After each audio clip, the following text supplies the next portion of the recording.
Welcome to Flick Insight Lab. Here, uncovering the secrets, the hidden meanings, and the insane theories that make movies unforgettable.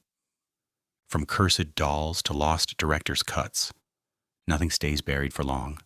So grab your flashlight and step inside the lab.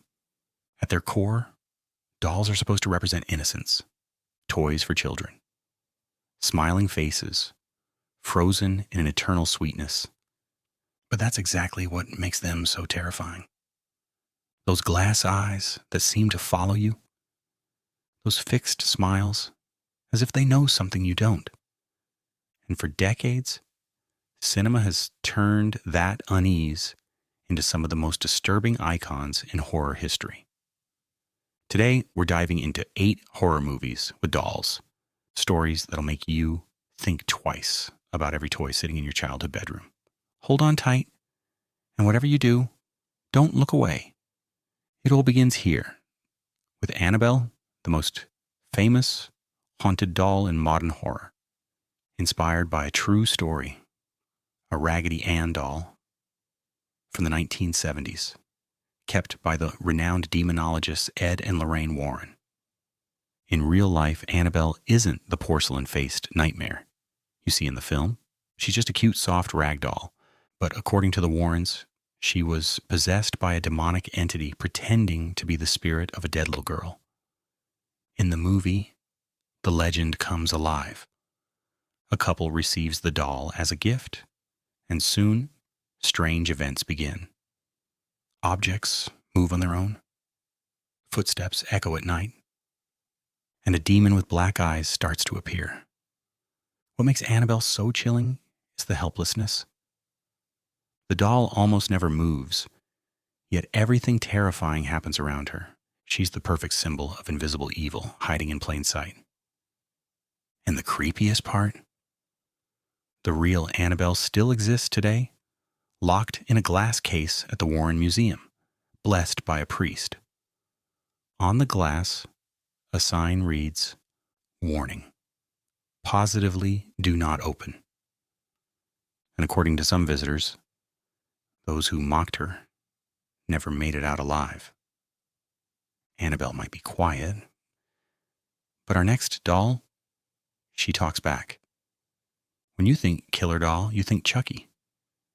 Born in the late 80s, he embodies the fear of modern technology, the idea that our toys are becoming too alive. In the film, a serial killer named Charles Lee Ray dies during a police chase. Just before his death, he performs a voodoo ritual, transferring his soul into a good guy doll. The result? A toy that talks and kills. Chucky became iconic thanks to his mix of dark humor and pure terror. He laughs, he swears, he cracks jokes, all while murdering people. That contrast between a child's toy and a brutal killer makes him unforgettable. But few know Chucky's real-life inspiration. Robert the doll, owned by a boy in 1904 in Key West, Florida. Robert supposedly moved on his own, whispered at night, and cursed anyone who disrespected him. Today he's displayed in a museum, and ask his permission before taking a photo. If you don't, it's said he'll curse you. See the connection? Chucky is the modern child's nightmare. A toy built to protect you, that only wants to see you die. But not all dolls need to move or speak to scare us. Some just wait in silence. And when the silence breaks, it's already too late. Before The Conjuring, James Wan already had a thing for dolls. And Dead Silence might be his most underrated masterpiece. It starts with a legend. Mary Shaw, a ventriloquist murdered by the townspeople after a child went missing. Before she died, she swore revenge and returned through her cursed ventriloquist dolls. The film creates a chilling atmosphere, an empty town, porcelain faces, and a suffocating silence. And then there's the rule. If you see her, don't scream or she'll take your tongue. The movie feels like a gothic fairy tale, each doll a fragment of Mary Shaw's soul. And if you look closely, one of her dolls, Billy, became the prototype for the puppet in Saw. Dead Silence is about grief, vengeance, and the horror of silence itself. A nightmare of sound and shadow, with a final twist that still sends chills down the spine. Now imagine being trapped in a mansion, alone, with a doll that your employers swear is their real son. Welcome to The Boy. At first glance, The Boy seems simple. A governess, an isolated mansion, and a doll that appears alive. But this movie is far more twisted than it seems. Greta, a young American woman, is hired to care for a boy named Brahms. Except Brahms is a life-sized porcelain doll. His parents give her strict rules: feed him, talk to him, never leave him alone. Soon Greta notices the doll moving, shifting, making noises, and the audience starts to wonder. Is Brahms supernatural, or is Greta losing her mind? The film plays with paranoia, grief, and trauma. Without spoiling the ending, let's just say The Boy flips everything you think you know. It's not just a haunting story.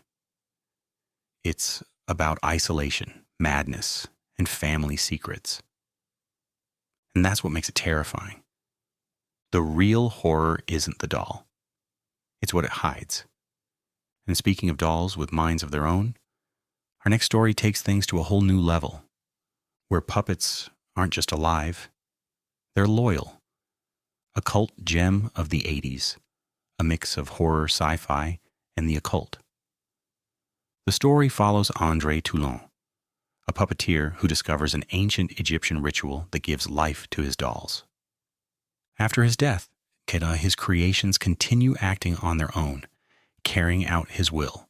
What makes Puppet Master special is that each doll has a unique personality: Blade, with his skull face and knife hand; Tunneler, with a drill for a head; Leech Woman, who vomits leeches onto her victims. They're not just monsters, they're extensions of their creator's soul. The movie asks a haunting question. What happens when your creations outgrow you and no longer need your control? With more than 10 sequels, Puppet Master became a cult franchise exploring life, death, and blind obedience. But sometimes the most disturbing dolls aren't made of porcelain or plastic. They're made of something far more fragile: human flesh. May is a doll movie, but with a human twist. May is a shy, lonely woman, traumatized by a childhood spent with only one friend, a doll locked inside a glass case. As an adult, unable to connect with people, she decides to build the perfect friend, a doll made from real human parts. It's slow, disturbing, and deeply psychological. The movie explores loneliness, obsession, and how the pursuit of perfection can lead straight to madness. The final doll, built from flesh and pain, becomes a metaphor. When you try to create pure beauty, you often end up creating a monster. Of course, not all evil comes from within. Sometimes it's ancient, buried deep beneath us, just waiting for someone foolish enough to dig it up. Often compared to Chucky, Dolly Dearest tells the story of a family that moves to Mexico, near an ancient Mayan tomb. Their daughter finds a doll in a nearby warehouse, and soon strange things start happening. But this time, it's not a killer's soul. It's the spirit of a Mayan demon, Sancia. The film brilliantly mixes ancient mythology with modern horror. The doll becomes the vessel for a long-forgotten curse. Dolly's design, that frozen grin, those glassy eyes, that mechanical laughter, oozes unease. And beneath it all lies a timeless fear that ancient evils never truly die. They just find new vessels. And finally, our last story. One that proves, you don't need a doll to be haunted. Because sometimes the object itself becomes the possession. Finally, Talk to Me, a modern reinvention of the possessed object story. Here, the cursed item isn't a doll, but a sculpted hand, said to belong to a dead medium. By holding it and saying, "Talk to me," teenagers can communicate with the dead. The object becomes a bridge between life and death, a spiritual gateway they can't close once it's open. The concept mirrors the classic cursed doll, an inanimate object that traps souls and feeds on curiosity. Talk to Me explores grief, addiction, and loss of control. And in many ways, that hand is a modern doll, an object meant to connect us to others, that ends up taking everything instead. Whether made of porcelain, fabric, or flesh, all dolls share one terrifying secret. They absorb our fears. The idea that an object can house a soul, a titanus, or worse, a demon, is universal. That's why these movies work so well. They take a symbol of innocence and corrupt it completely. So the next time you see a doll at a thrift shop or hear a child's laughter in the dark, ask yourself, what if it's watching you? If you love diving into the dark side of cinema, stories that crawl under your skin and whisper your name in the dark, subscribe now. Because here, we don't just watch horror, we let it watch us.